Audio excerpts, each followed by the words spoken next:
Queridos irmãos, com muita alegria que estamos mais uma vez para as nossas reflexões em torno do Evangelho do nosso Mestre Jesus.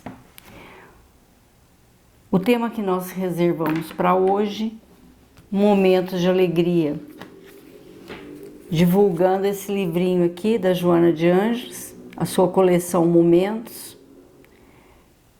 de Alegria. Vamos refletir então sobre esse tema. A alegria, segundo a nossa mentora, é como um sol que modifica a paisagem em sombras. A alegria, podemos sentir a presença de Deus em nosso coração. A alegria também é saúde. Como poderemos entender o que seja a verdadeira alegria? Seria o riso fácil e desgovernado? Seria a balbúrdia, satisfação dos prazeres imediatos? Evidentemente que não. Por quê? Porque tudo isso passam e levam a criatura ao vazio. Portanto, não é alegria.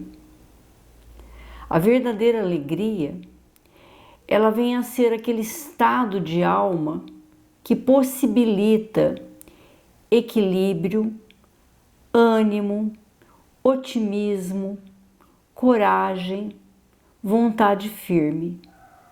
Enfim, o estado de alegria, ele corresponde ao estado de paz. Então, tudo aquilo que nós podemos pensar que seja alegria, se não trouxer para nós essa plenitude, esse estado de preenchimento total, dando-nos esse estado de paz, então não será alegria. E por que esses estados verdadeiros de alegria ainda não está constante em nossas vidas? Porque nós temos esses momentos que realmente nós nos sentimos assim, plenos, animados, otimistas, com coragem, equilibrados. Mas nós vacilamos nesses momentos. Esses momentos ainda não são uma constante em nossas vidas. Então nós nos perguntamos, por quê? Por que que o estado de alegria, o estado de paz ainda não está constante em nossas vidas? A resposta seria: porque ainda não sabemos manter a nossa sintonia com os padrões vibratórios da paz. Nós variamos porque ainda somos aqueles que avançam, mas nem sempre de passo firme e resolução forte. Por isso, frequentemente, tropeçamos nos nossos problemas, desafios, nas nossas experiências de dor. Nós complicamos a nossa marcha e geramos sofrimentos que nos cumpre superar. Porém, aprendendo a ampliar esses momentos, pouco a pouco estaremos nos mantendo e nos fixando no estado de plenitude. Então, isso também constitui um aprendizado e um treino, como tudo na vida. Tudo que você pensar, você precisa de aprendizado e precisa de treino. Então, ser alegre, se manter dentro do estado da verdadeira alegria e consequente à verdadeira paz, é uma questão de aprender e de treinar. Legal, né? Então vamos refletir sobre como ampliar os nossos momentos de alegria, esses momentos verdadeiros. Então nós precisamos libertar a nossa personalidade das regiões sombrias da nossa alma. Permitir que esse sol da divindade ilumine o nosso campo mental e aqueça o campo do sentimento. Então esse calor divino, essa luz divina interna que está lá no profundo do nosso eu, nós precisamos aprender a libertar a nossa personalidade, todas as nossas complicações, e libertar para que esse sol, essa luz divina, esteja sempre iluminando a nossa mente e aquecendo o nosso coração. E então vitalizar assim a nossa vontade de buscar Deus. Esse é o caminho. Vitalizar em nós a nossa busca de Deus. Enquanto isso não for uma realidade, um propósito fundamental em nossa vida, quisermos realmente buscar Deus, não na teoria, não de uma forma superficial, mas de uma forma verdadeira, com esse despertamento mesmo da consciência de esse querer buscar Deus verdadeiramente. Não esse Deus teórico, esse Deus bem superficial mesmo, mas aquele sentimento profundo, verdadeiro. Então, através do exercício do amor, o exercício do respeito, o exercício do compartilhamento, então vivendo plenamente, vivenciar mesmo cada experiência, cada momento, significando e valorizando cada momento seu, cada experiência, por mais prazerosa que ela seja, ou por mais dolorosa que ela seja. Sempre sorrindo e curtindo. Fixar na nossa mente a alegria e deixar vibrar o sentimento. Assim nós estaremos oferecendo condições para que esses momentos se ampliem e vão se tornando uma constante. Vamos observar a natureza. Tudo na natureza convida à alegria. Nós temos liberdade de escolher e, consequentemente, responsabilidade nas nossas escolhas. Diz Joana que o segredo da felicidade está justamente nesse equilíbrio entre aquilo que nós dizemos sim e para aquilo que nós dizemos não. É esse equilíbrio entre o sim e o não. Então é buscar sempre as nossas ações conscientes. O que é uma ação consciente? Ação consciente é aquela ação que você não se permite agir ou se movimentar dentro de um automatismo. impensado, mas é aquilo que você sempre está observando, analisando para fazer a sua escolha na hora de agir. Moisés, ele trouxe para nós as leis básicas.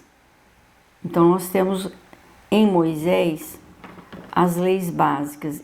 Porém, Jesus, ele nos trouxe as diretrizes para o uso do nosso livre-arbítrio.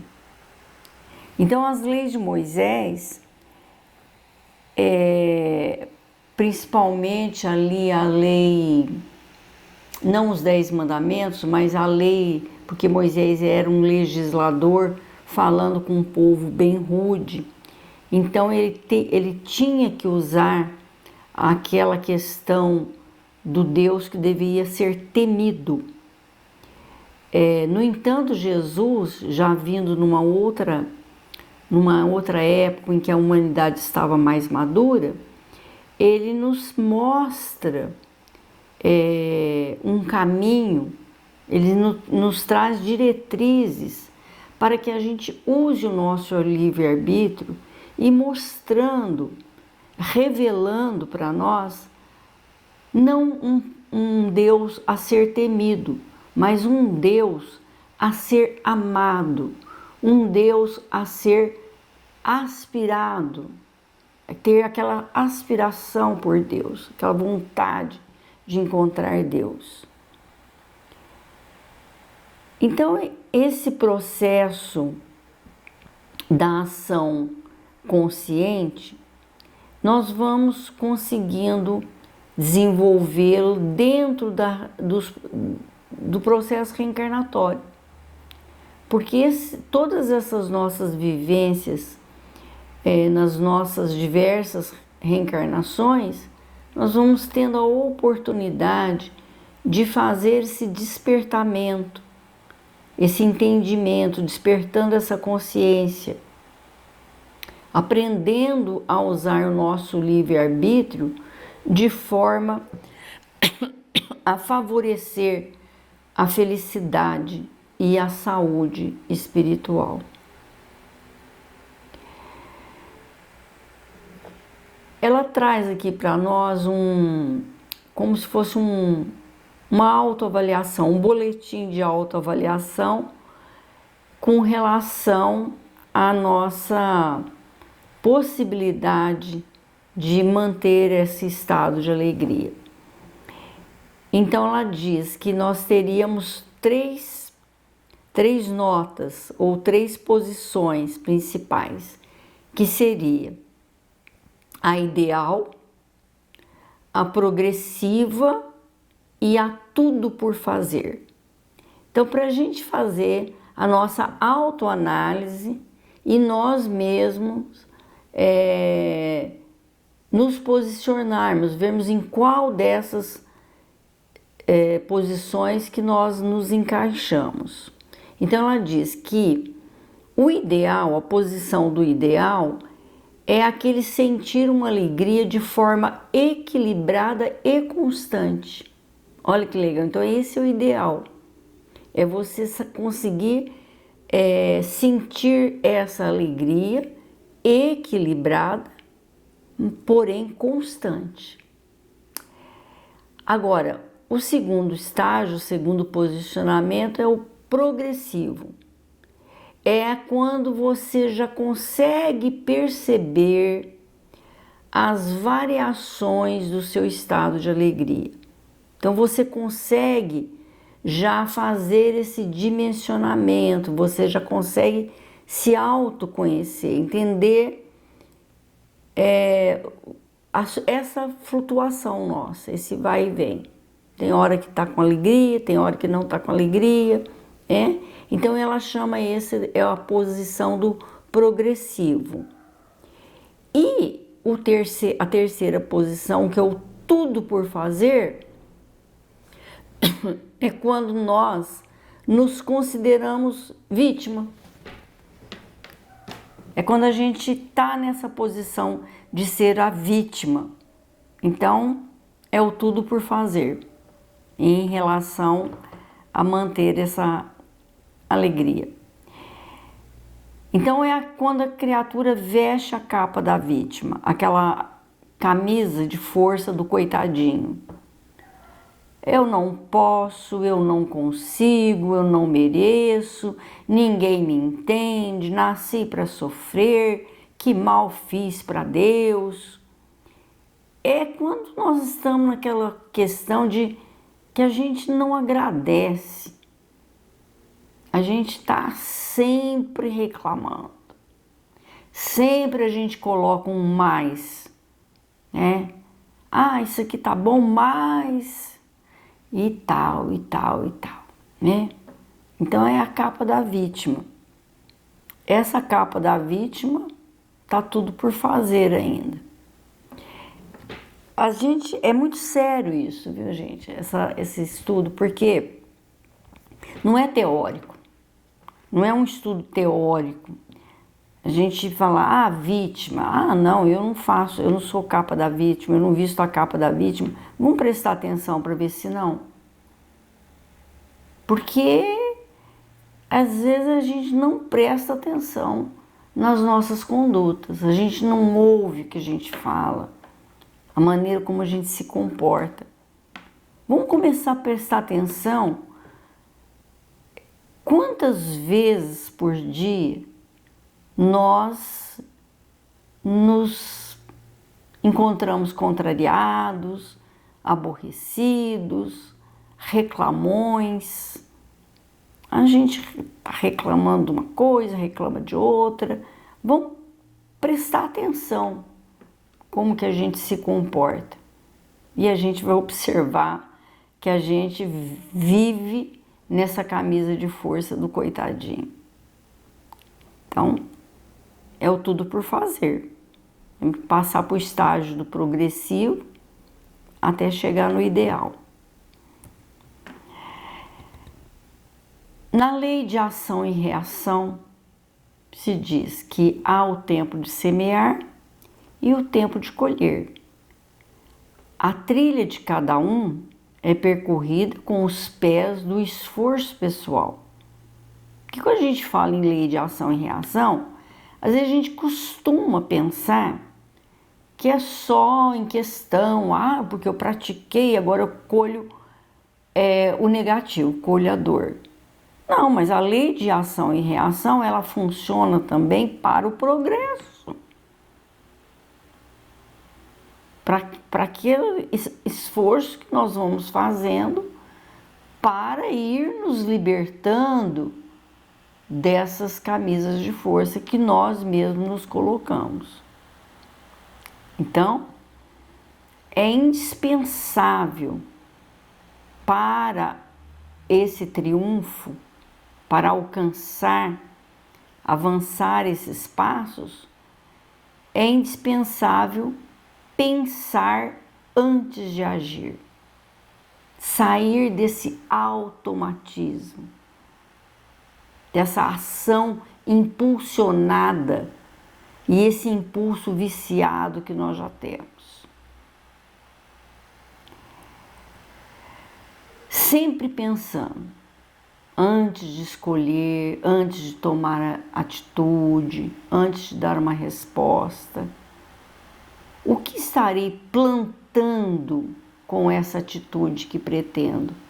Porque nós estamos plantando o tempo todo. Então, o que eu estou plantando? O que eu vou plantar com essa minha atitude?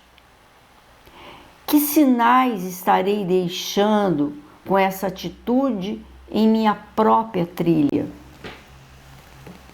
Alguém poderá ser beneficiado hoje ou amanhã com essa minha atitude? Essa minha atitude favorece a irradiação de luz ou ela intensifica as trevas?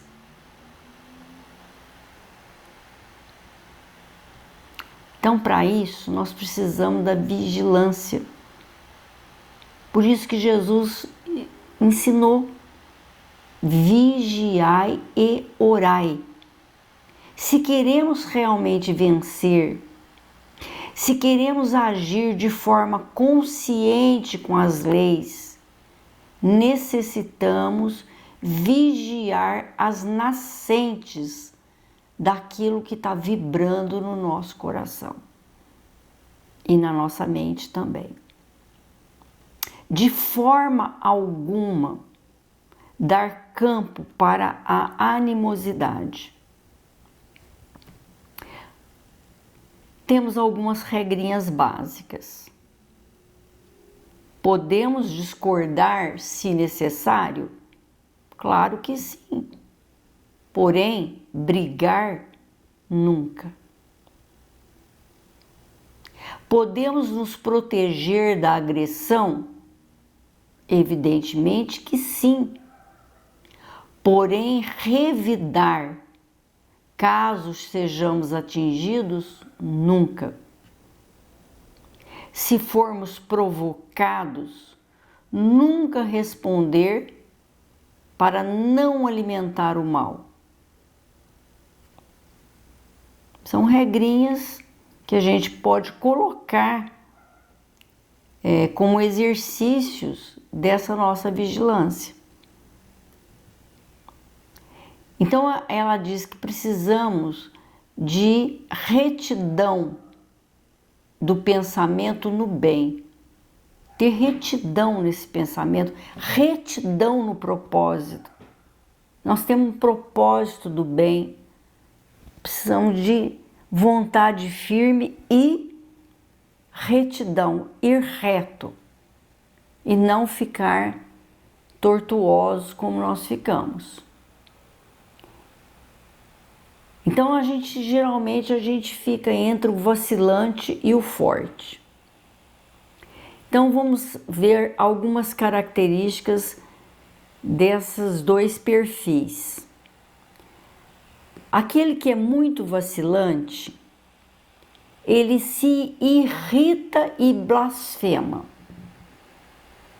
Então, regrinhas para a gente se auto-observar. Se eu sou aquela pessoa que estou me irritando e blasfemando, blasfemar é reclamar, é ser exigente, não ter a devida humildade. A gente pode perceber isso nas pequenas questões. Se a gente for observar mesmo o nosso comportamento no dia a dia, a gente vai ver o tanto que nós somos reclamões e prepotentes, arrogantes. É incrível, é incrível. O que a gente vai encontrando quando a gente parte para esse propósito da autoobservação. Agora, o forte, ao invés de se irritar e de se ficar blasfemando, ele vai emitir pensamentos saudáveis que criam e renovam no bem. Então é aquele caso, você pode discordar, mas não brigar.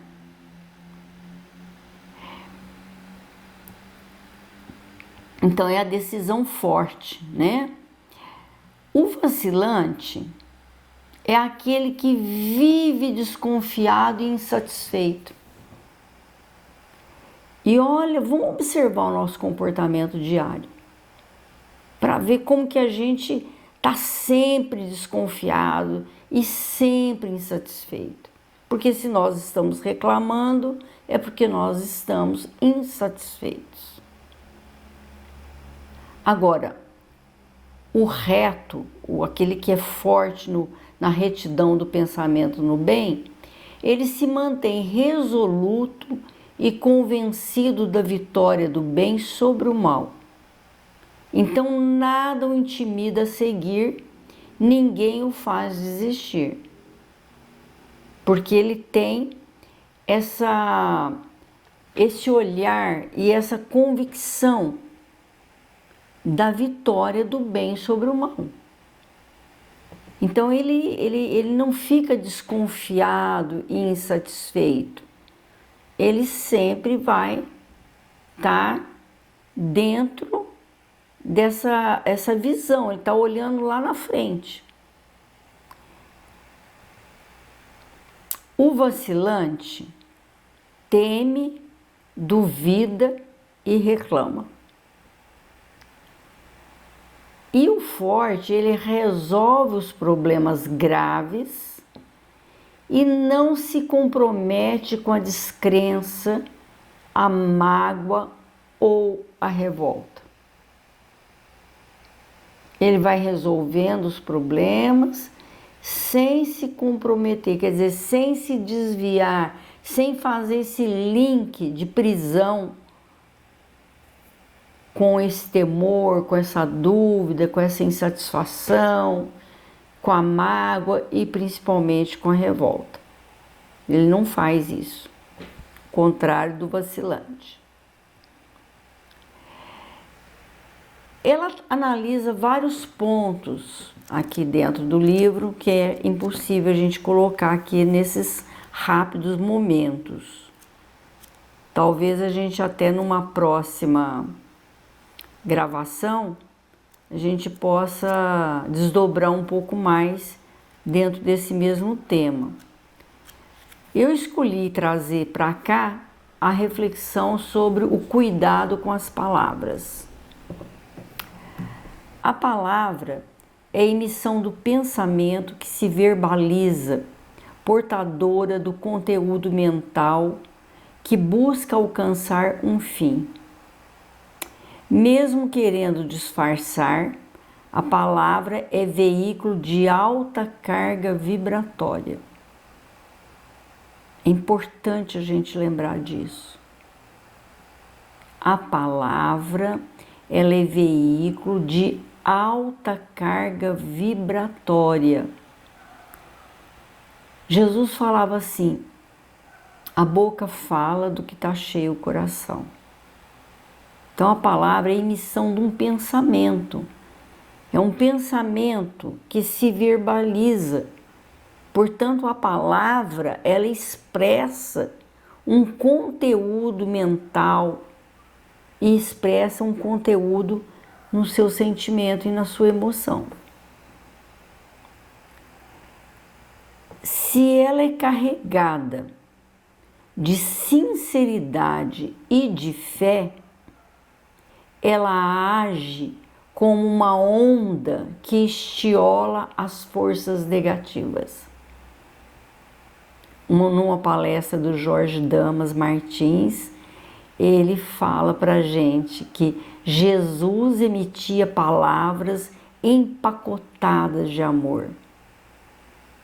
Tanto que ele diz que ninguém ora o Pai Nosso como Jesus orou, porque as palavras dele eram empacotadas de amor, quer dizer, eram ondas, né, de amor.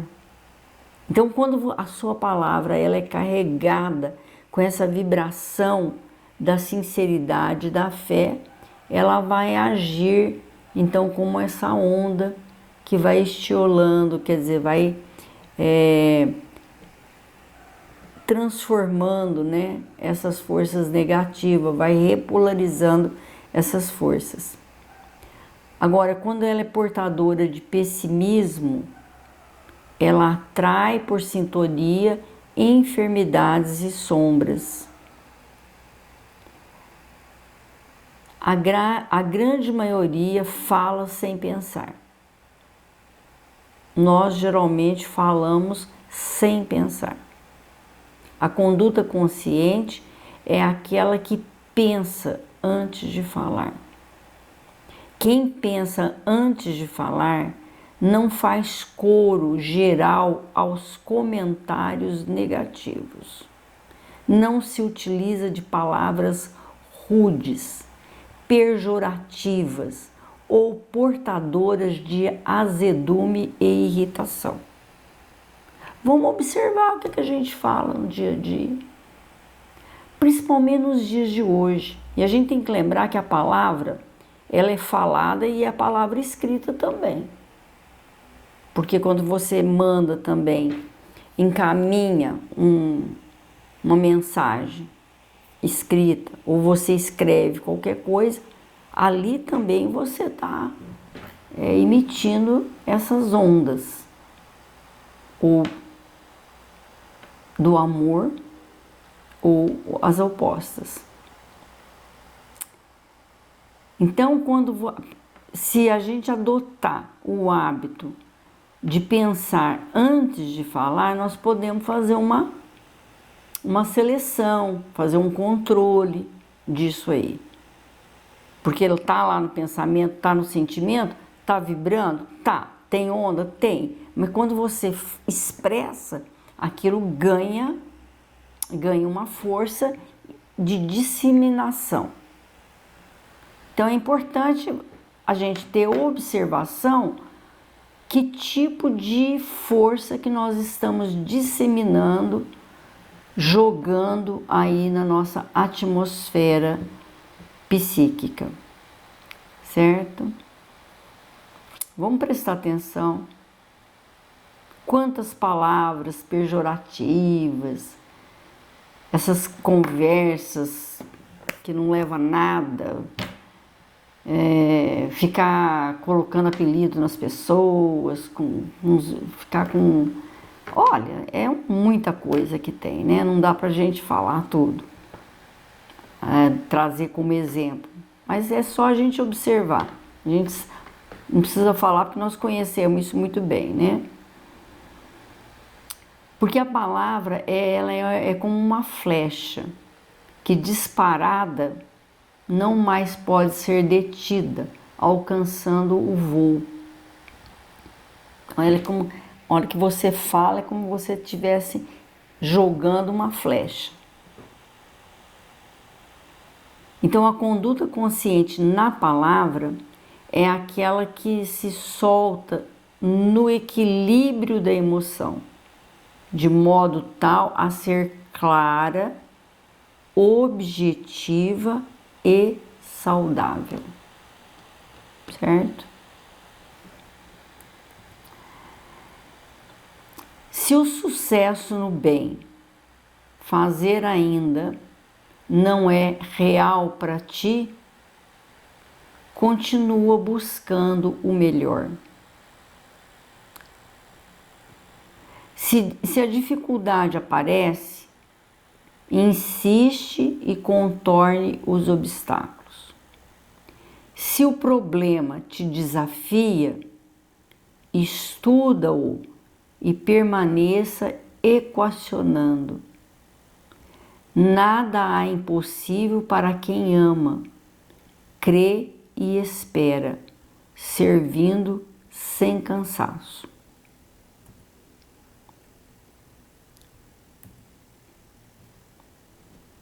Envolve-te nas ondas mentais do otimismo e do amor que cruzam os espaços. Todavia, se não lograres alcançar, manter-te em estado de plenitude. Busca o recurso da prece, entregando-te ao benefício que dela decorre e alonga-te na ação da caridade e do amor. Assim, estarás tão feliz quanto se possa ser na terra. Portanto, meus irmãos, vamos aprender a permanecer sempre em alegria, fazendo brilhar a nossa pouca luz. Muita paz.